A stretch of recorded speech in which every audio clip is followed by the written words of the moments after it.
Hello, everyone. Welcome to our first Intro to Tech meeting. My name is Jacob Ellerbrock. I am ACM's Technical Officer. Thank y'all. Thank y'all. And end of the workshop. That's good. No, this is Intro to Git and GitHub. We'll be learning about how to basically share your projects with each other, with other people. How to start creating your own repositories where you can start creating your own GitHub profile, which will then be shared with people that you're going to be looking to get hired from. They're going to be looking at this stuff and see what projects you've worked on, what projects you've created, what projects you helped on, and they're going to determine whether to hire you from there. Am I getting the door, please? So first, before we get into it, here's the QR code to register for Portal. If you get, we store membership credits through our ACM portal. If you get 7 membership points, you get invited to our spring banquet where you get to network with our sponsors, get to meet other fellow ACMers, and a whole bunch of free swag involved with it. Come to 7 events. You can also go to portal.acmutusa.org to also check in there. Give you a few seconds to do that.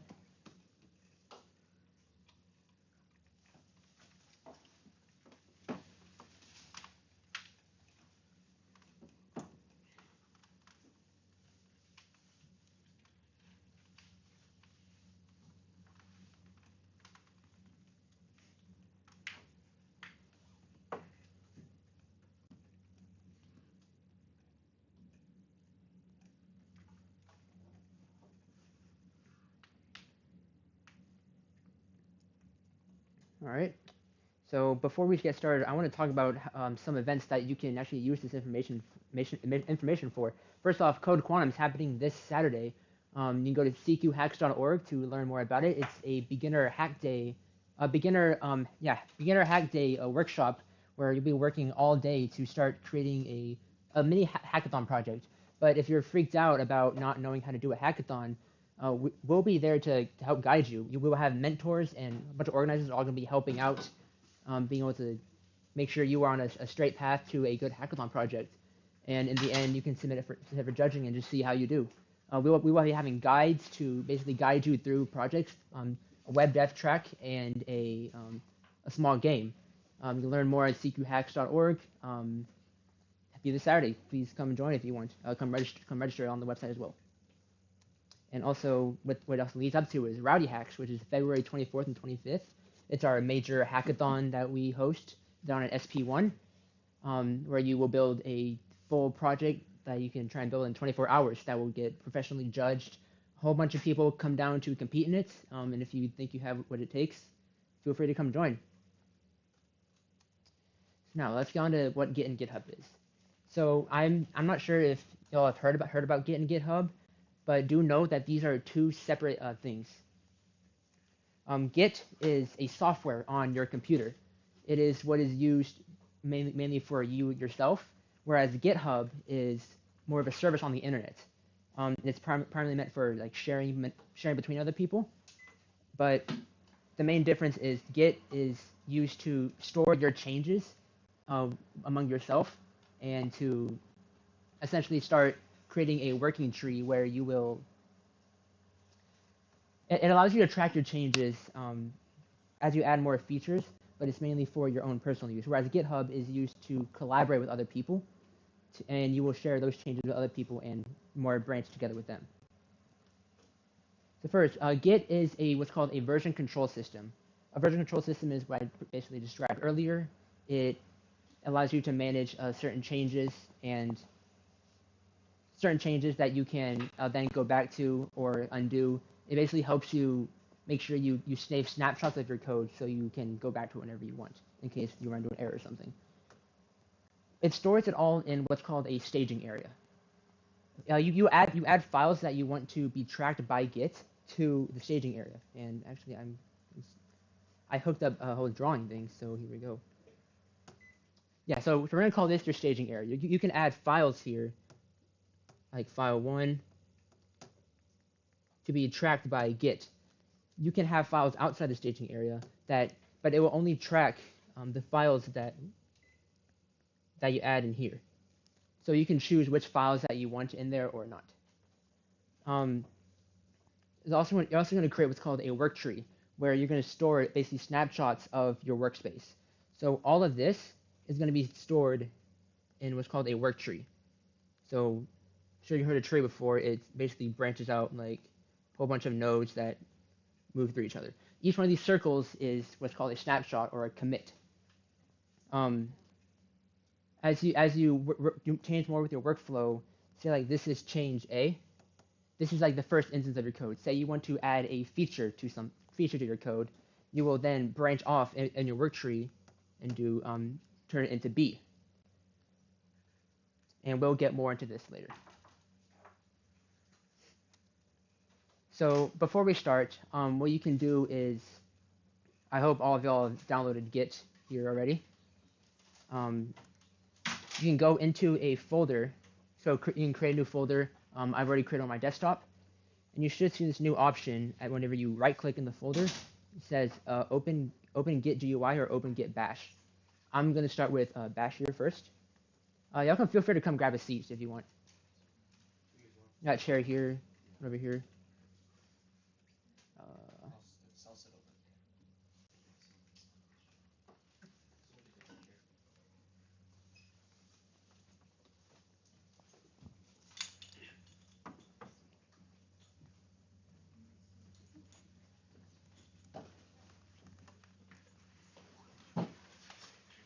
So when you start Git Bash, this is what it will look like.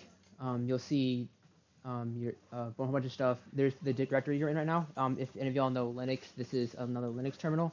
But if you don't have it, don't worry about it. We'll just be running some basic Git commands. So the first commands that we have are to change your config for yourself. Whenever you start, you're not going to be registered as a user. You want to run these two commands to put in your name and your email address. This will be useful whenever you are starting to run Git yourself. In the end, I will compile all these commands and post them in the Discord afterwards. So don't worry about if it's going too fast to follow along. Don't worry, I'll be staying after to help out with that stuff as well. But these are the two commands to basically start your journey with Git. So some first commands we'll get into. First, git init, or to initialize to your Git repository. So essentially to start creating this work tree that you have. So that command is git init, just like this. If you run this command, it'll say it created a GitHub repository inside your file. And I believe you can see, oh, it's a hidden file. So there's now a file inside this repository that's hidden from you, but it's .git that contains all of your information about your GitHub repository. That essentially has created this whole file tree and your very first node. So right now our tree looks like this right now. This is what it looks like right now. Some more commands. Git add. This adds files to our staging area. Remember our staging area. Oh my God, please. So remember, oh my, I'm joking.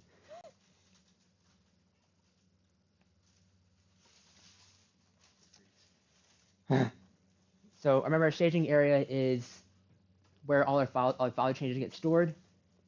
We saw before, git add will add files to that area. So I'm just gonna use some commands to create a file real quick. You can go to your files and new text. So now, if we do run the command git add, and then, what did I name it? If you now run this command git add and then the file name, this will add it to that staging area, and now Git will start tracking that file. It will start tracking if it gets changed or not, and you can start committing it with your Git repository. Which, speaking of commit, this is now our first main command that we can use to start doing changes. Git commit. So git commit will store everything in your staging area and turn it into a new node or a new commit. And since I can't draw this anymore, oh, I can. So cool. So right now we have our empty staging area, and we just added a new file with git add, and it called it NEX. I don't know why. So this is what our staging area looks like right now. And with the command git commit, we're going to put it all into a new node. And now it's branched off from A to B. This is our new commit. So for example, git commit. Oh. Okay, sorry. I forgot. You have to add a commit message. So whenever you commit a new node, it's going to essentially wants you to create a message on whatever you basically did, or to give a basic descriptor of what you committed. So to do that, git commit, you do -m, and then inside quotations what the message is. So for example, in this commit, what we did was we created a new file. And once you run that command, you will see now that we have created this new node called B, which has the descriptor of create a new file. There are commands in Git that you can use to view these commits and see what messages they have. So it's important to create commit messages with every new commit you do to basically remind yourself what you did in this commit. Because in the future, you're going to have tons of nodes that you want to commit frequently and often, so, because it's just the way you want to store everything, unless you want to go back to a small change. And each message is going to help you remember what you did. You use git status to see what is in our directory. So you can see, I actually went through a previous directory, but right now this is like the status of our Git repository right now. I ended up deleting 2 files earlier, and there's been no changes in the commit. And the last one is git log. You can see here's the commit we just did, commit B. We created a new file. This is our message that we did, and then just other 2 commits that I've done in the past just to test this stuff. But every commit that you do, your name, email that you did before, when you did it, and then the commit message. And we'll talk about some other stuff later. And that is the basics of Git. You're going to be creating nodes, adding messages, and we'll get into what you can do with those nodes later. So first, a little more about what we saw. Main specific, this what the main is, like you see here. Main is what's called a branch. Go back to this circle thing. This line, that's a bad drawing. This line right here is what's called a branch. It's what allows you to basically split off into different features that you want to code. I'm using an example of an app that's most commonly used. So we'll do TikTok for now. So TikTok has many features that has been coded in. One example, we'll say liking a video. Liking a video is one feature that you will branch off into to do one commit. So, for example, we'll branch off and call it C. C will be adding the like feature to TikTok. Maybe another feature is saving the video. We will branch off from B again to do save video. You don't want to add both of these at the same time, because what if multiple people are working on it at the same time? You can't really be interfering with each other's code, mainly because you could be coding different things. It's just important to stay separate from your peers, and then at the end you will be able to combine in the end to create a brand new node. You will branch back into each other. This is the importance of branches, so that you are able to separate from each other, because you don't want to interfere with each other. So git branch allows you to see all of your branches.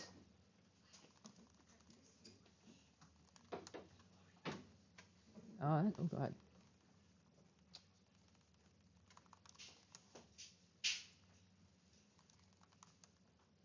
So to create a brand new branch, you want to do git checkout. Git checkout, and then the name of your branch. It creates a new branch. It creates a new line.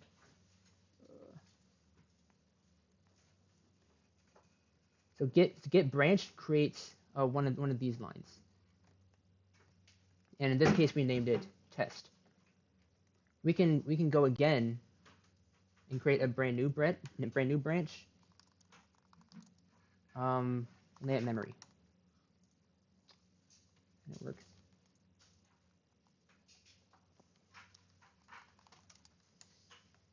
All right, I don't remember the command for this, so I'm gonna look that up and get back to y'all. My bad, y'all. So remember after we did branching, and I talked about how you can combine those two branches and come back to each other. That's what's called a merge. Here, draw this again. So this is when you branch out. This is where you will merge. You will use the command git merge to merge these two branches into one new one.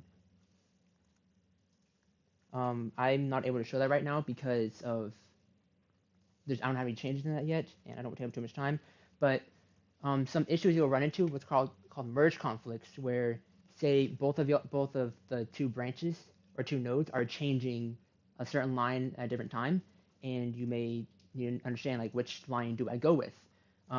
Merge conflicts will allow you to it'll point out each specific line, and that's essentially where you would go in with your peers and talk about which line is right, and then basically resolve those by changing the line to which one everyone is right in both instances, and then you'll be able to merge them back again. A common practice after you do a merge is to delete the branch, which git branch -d, and then the name of the branch will delete it for you. So in the end, after you merge everything, your tree will then look like this again. Whereas before,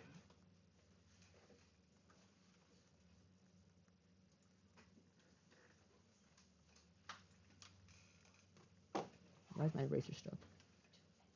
Well, it's kind of, it looked like that. Any questions so far about how we use branches, nodes, commits? Everyone following along? If anyone's lost or has questions for me afterward, I'll stay here and answer, or there's also a forum on the Discord as well. So now we're going to start getting into the part where you're sharing on the internet, or what we'll be remoting our GitHub repository or Git repository. So since we want to start pushing towards the internet, and to get other people on our repository, we need to run the command git remote add, and then the name of our pipe, and then the URL. So for example, okay, so we're going to consider this will be the internet. We want to connect our entire work tree to the internet. So we're going to run git remote, which is going to create a whole pipeline for our Git work tree to go into the internet through a remote. And that's where the term, or adding the name and the URL to it. So the name is where we're going to name this pipe. So I guess, for instance, usually we name it origin, so that we can then use the terms pushing and pulling, which I'll get into later. You will then be able to push everything through the pipe origin to the URL that we're looking for. So right now, if everyone has done this already, create a GitHub account on github.com. Where is it? Here we are. And once you create an account, this is like your general what you'll see at the start.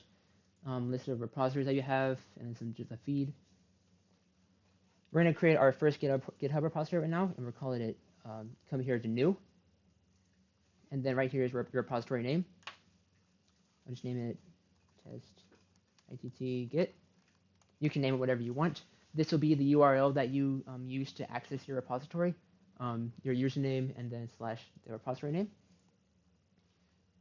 If you want to make it public or private, we'll talk about a README file later. We'll talk about this later, and then don't need to worry about license right now. But this is how you create a repository, and then come down here to create a repository. And now you'll see all of this nonsense, all this random stuff. So first thing I want to draw your attention to is right here. Quick setup. This link right here is how you will. This is what will go in our URL spot for git remote. So instead of your URL here. So I'm going to copy this. Go back to git bash. Git remote add. We're going to name it origin, and do this URL. Oh man. So this is what our command will look like. Git remote add to add this new pipe. We're going to call it origin so we can refer to it as origin whenever we end up pushing things. And then the URL we're going to push it to. And I've already done it because I was testing it earlier. I forgot to make a new one, but it should create successfully. Is everybody able to get to this point? Those that are following along? All right, good. So now we can start talking about what's pushing and pulling. To start off, we can go back to our diagram. We want to push this work tree through this pipe into the internet or GitHub. And to do that, we use the command git push. This command will again push the entire work tree into the internet, and you will then see all the files added here. Sometimes you have to do the type what it says because there's just certain like configs that you have to deal with. And now since I added a new branch, that'll change the new branch, and then it's successfully pushing. And I need to make sure it went through, or maybe a different repository.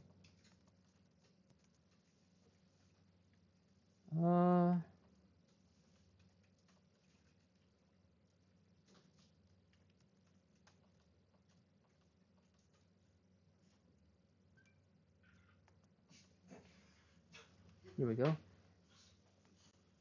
So you can see, so this is the GitHub repository that I ended up pushing to. It's different from what y'all did, but you can see you can come over here. This is where you'll view your branches that I made, and here's our new test branch right here. You'll be able to see new changes here. I tested this stuff earlier today, so I need to remove this stuff, but yeah, you'll be able to see like any change that you made in this repository right now. So now that we've pushed everything, what if somebody else has pushed their own work tree into the internet repository, and you want to pull it down? You want to get pulled up on those changes, that new work tree, and put it into yours. That's where the command get pull comes in. So you can get pull from, because we already have the remote, we already have that pipe. You can get pulled through that URL or through the pipe and get it into your work tree. Right now, you're probably not going to have anything to do because there's no other changes. But in the future, whenever you have multiple people pushing the repositories, that's how you're able to get the new changes from other people. So now we're going to take a step back and talk about GitHub a little more. GitHub is, again, a service on the internet that tracks everyone's changes and puts them together into what's known as a repository. I've thrown that word around a little bit. A repository is basically a giant format of code that stores a project, which we saw earlier right here. This is a repository that stores all of our files. I'm sure if you have downloaded random software, you'll be brought to a GitHub repository that basically stores all that code. Yeah, you can again create more branches in this tab, the branches tab, where again it's more piping into nodes. It follows that same work tree flow. And yeah, it will store commits. Yeah, right here is the commit that I've done. Back when I was testing this, I added this file about 5 hours ago. There's 2 commits where I added both files. It stores your entire work tree into the internet. So let's say you found a random repository that you just want to use. Actually, we can pull down this one right now. So you can come over here to code, and then copy this URL again. But now instead we are going to create a new folder.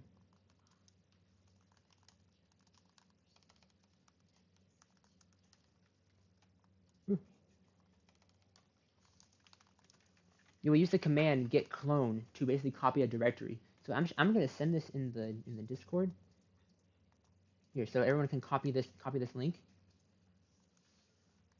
So it's on the Discord, and do git clone and then the repository that I sent. and that will allow you to pull down the changes, or it'll create a brand new repository or clone of the repository that we viewed right here. So this will be my repository that we're cloning right now. And you'll see the readme.md and the hello.py pulled down on your computer in a new folder that you made with the brand new repository with a git clone. And then pull requests. Pull requests are an integral part of doing Git, managing GitHub. They allow you to. It's like it's a formal way for people to merge their branches into each other. So let's say for example, you worked on that TikTok feature, the ability to like a video, and you think it's ready to be submitted into the main app, where we're storing like all of the other TikTok code. You will create what's called a pull request, where you request the main branch to pull your code, pull your like feature into the main branch. And to go through that, it's up here at pull requests. I'm going to do new pull request. Oh my god. And here you will see, remember the branches with what stores our features. You can want to pull our new feature test, or in our case the like feature, into the main code. Since we can't view anything right now because there are no changes or anything, but down here at the bottom you will see like new code that you create. We'll deal with again those merge conflicts where some lines differ with each other, and we want to again talk with our peers to see which version we want to take, which line we want to take, and then usually higher ups will accept this pull request, to where the branch will then get pulled into the main file, and then common practice is to delete that branch afterwards. And then that's how you have a feature that you work on in your own separate node, your own separate branch, that gets pulled into the main code. So a little more niche stuff about Git. This thing called git ignore. You can create this file called .gitignore that you can then put files into. Do it, for example. So we create a new file, .gitignore, that then you can use selectors and file names to basically tell Git to ignore this file. Don't tell Git to don't add this file to any staging area, don't let it go to any work tree. So this stuff is important whenever you want to manage, say, like system files that are specific to your system. Say you're using an IDE like Visual Studio Code. I know it creates like a .vs Code file or folder or something. You may not want to have that pushed into the repository that you're using. So you just basically create a list of files that you want to ignore. So for example, star.txt tells it to ignore all text files. This star wildcard basically stands for any amount of characters. So, for example, just doing star makes it ignore every file. So if we had file names, for example, hello.py, readme.md, text.txt, wildcard or the star is going to expand into all of those.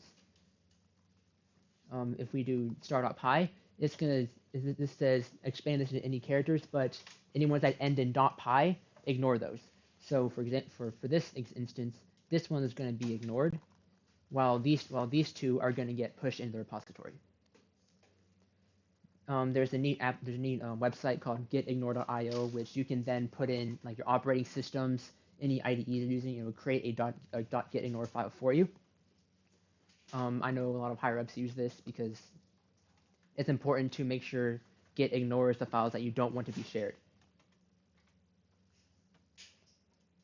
Undoing. I mentioned going back in commits a while ago, because for example, say you made a B, but you really screwed up somewhere. Maybe it doesn't work with a certain service, and you want to go back to A.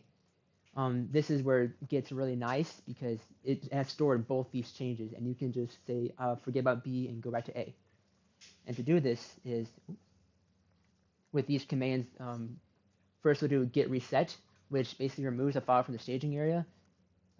So say this NEX file that we added, we can get rid of it. Do warn that this does not revert changes that you changed to this file. So whatever was changed to this file is still there, but Git's no longer going to track it as the working area. It's not going to create nodes that correspond with that file. Git revert is what I talked about before. How you can basically put a new node. You can go back to a commit and create a new node for it. So for example, if we were to git revert to A, say we have E for example, and we want to go back to A, we will do git revert, and that will create a new node, a new commit called A, and it will be an exact same copy of A. It explicitly says creates a new commit that undoes changes introduced in the commit hash that you set. So go back to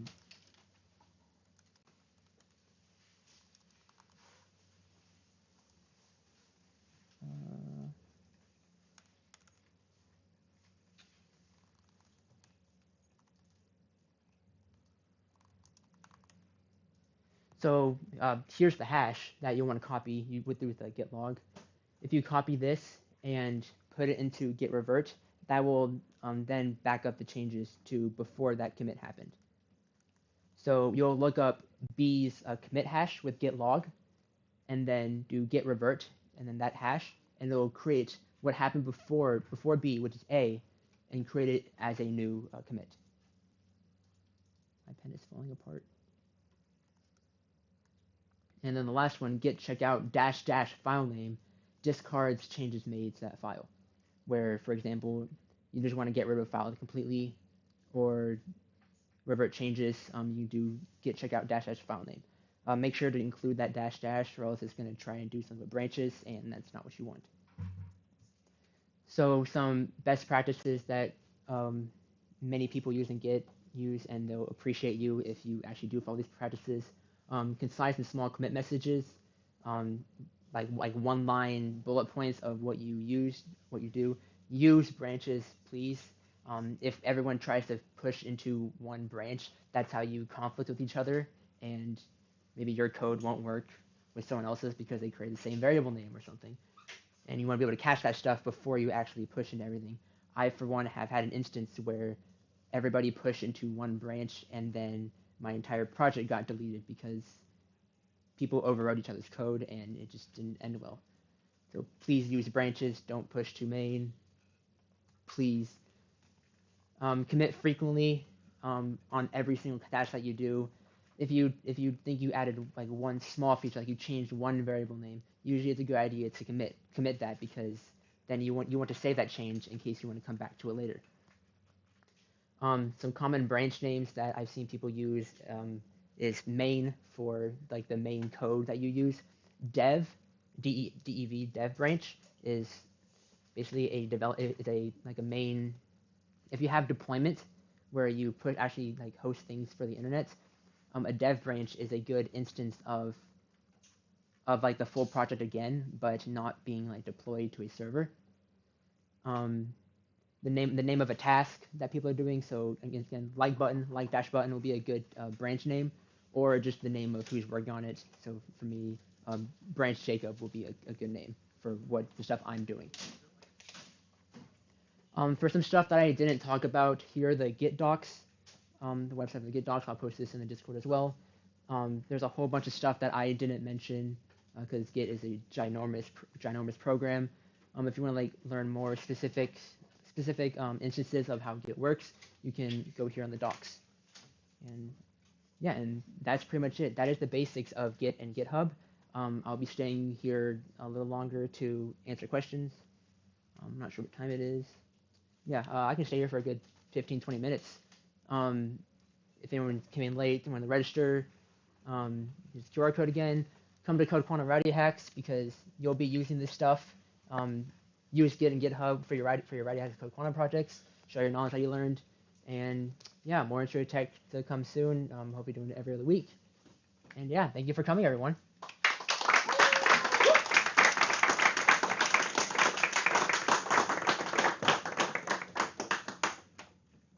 Any questions?